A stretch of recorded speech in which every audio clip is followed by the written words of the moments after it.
everyone! Welcome to the Empath Arc. It's another love reading, timeless in general. Take what resonates lang po. Maybe some part of the reading makaresonate kayo, some part of it hindi.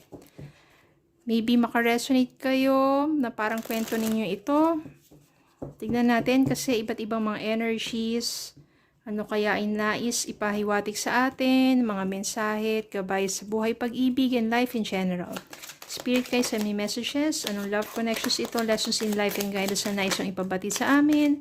Mga aral at gabay sa buhay, pag-ibig. Send me more messages, Spirit guide.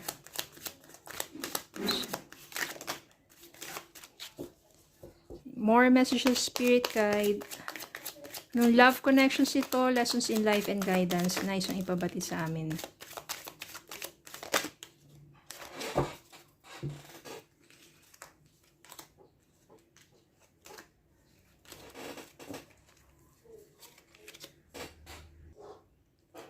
Six of Wands, Three of Wands, Ace of Coins, the Tower, Four of Cups, Three of Cups, Page of Swords, Ten of Cups, and Ten of Swords.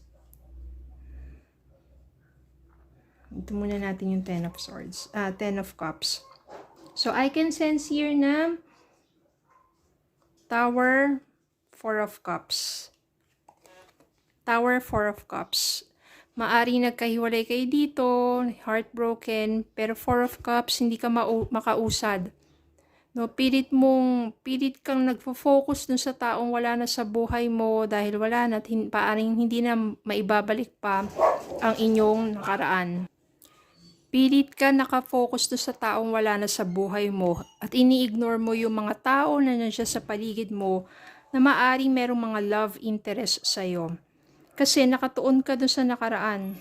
Nakalugmok ka pa rin at doon ka pa rin nakatanaw sa ex mo. Doon sa person na yon. Eh wala na, tapos na eh. Yung Ten of Swords dito, totally tinapos na ng person mo. Dahil maaring iniwan ka na niya o maaring naman ikaw na rin nang iwan sa kanya. Pero pabalik-balik pa rin ang mga alaala at hindi ka pa rin makamove on doon sa taong yon. Then meron dito Three of Wands. O, maaari siguro pinayo ng kaibigan mo, kailangan lumabas ka dyan sa comfort zone mo. Lumabas ka dyan at explore mo ang mundo. Napakaganda ng buhay. Huwag ka mag-focus dun sa nakaraan. Tapos na yon. Kung talagang kayo at babalik siya, let it be. Diba? Pero kung di naman, just explore. No, kailangan mo i-enjoy ang buhay mo. Magkakaroon ka dito ng kaliwanagan, Page of Swords, o nga, na nasasayang ang energy mo at panahon mo kakalugmok sa taong maaring hindi na talaga babalik sa'yo. Page of Swords, maaring clarity ito. Then, na-realize mo na yung mga bagay na yung unti-unti ka na nakikipag-socialize. No, sumasama ka na sa mga kaibigan mo, kahit pa paano na-overcome mo na yung sabihin natin, yung pagkawasak na yung puso at unti-unti na rin na nadadivert yung oras at panahon mo sa mga kaibigan mo, sa mga bagay na ginagawa mo. Then, meron dito, Ace of Coins. May darating sa'yo na isang relasyon na kung saan masasabi nating mas stable. Maaring ito yung person na mararamdaman mo yung pagpapahalaga. You are not taken for granted, hindi manloloko, ikaw yung kanyang priority, at the same time, talagang mamahalin ka ng husto. At makakamtan ninyo ang Ten of Cups. Ibig sabihin nito, full of love, joy, abundance of love, yan.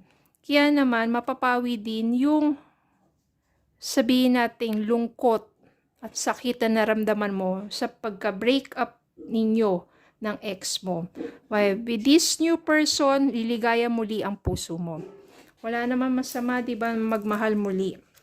Ganyan talaga minsan nasasaktan, pero kapag ibinigay na sa'yo yung tamang tao, ay sobra-sobra naman. Yung sakit na naramdaman mo, 10 times naman yun, yung saya na mararanasan mo at mararamdaman mo sa tamang tao. Ganun talaga, dapat sa tamang tao. Divine timing.